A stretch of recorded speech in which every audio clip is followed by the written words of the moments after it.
Casa Romantica is just a gorgeous setting. You've got the gardens here. You got the Pacific Ocean right out the back. You step through the keyhole door and it's a magical experience. And then people go through the home and they love it and step out on the front patio and they are overwhelmed and pleased to know that it belongs to them.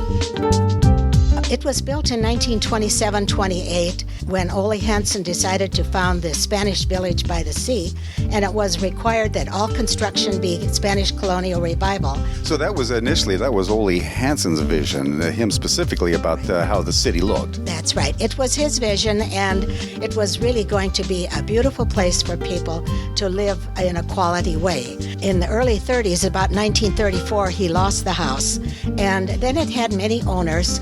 And the Welshes really saved the Casa Romantica because they could have sold it to developers, but the Welshes sold it to the city for a reasonable amount with the understanding that it would never be torn down.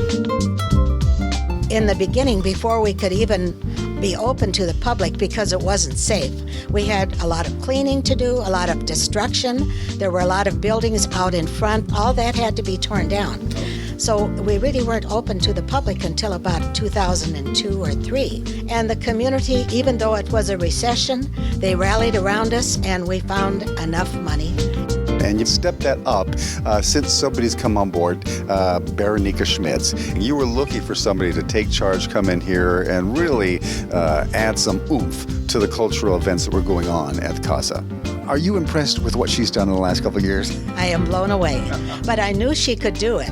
Yeah. I knew she could, and she is fabulously gifted and dedicated. Just taking a glance and doing a little bit of research, I saw Harvard University, Oxford, Juilliard. Yeah. And she is delightful to work with.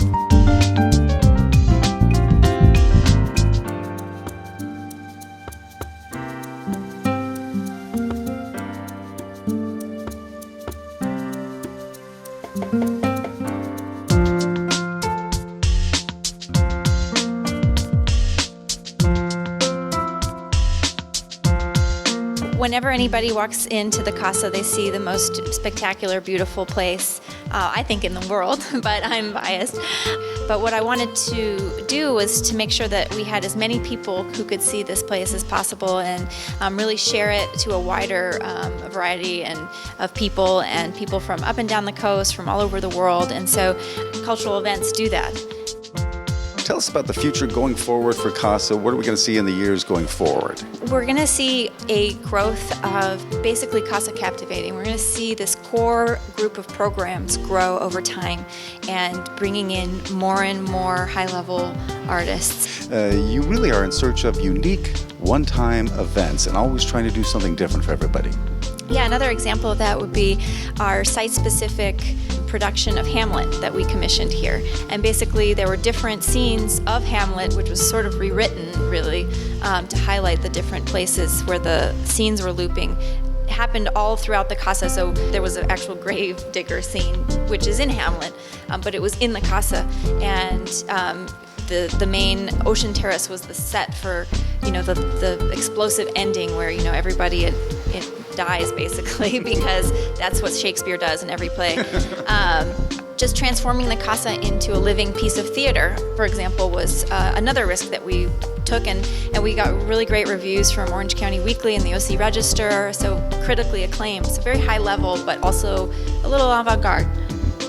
There's a great program that I love with youth, a music academy that you've launched. It's just started this July, and children ages 8 through 13 can come to the Casa for free for 2 weeks and learn an instrument. And they don't necessarily have to have experience in that instrument. The admission process is a video explaining why they want to be here. So we really want kids who truly want to be here and learn. No charge for the kids. No charge for the kids or families, and we're able to bring the kids here daily for a full 2 weeks, actually. And we provide them with classes in music, practice time. We provide them with the instruments, and then there's STEAM-based learning. So we have the physics of music and sound. We have Music Jeopardy. We have building your instrument. We try to incorporate all of the aspects of the Casa that we have available to us into the program. And then at the very end, there's a recital where every child, regardless of the level that they've achieved, all perform something. And the sense of accomplishment on their faces is just worth it. It's just worth the whole effort.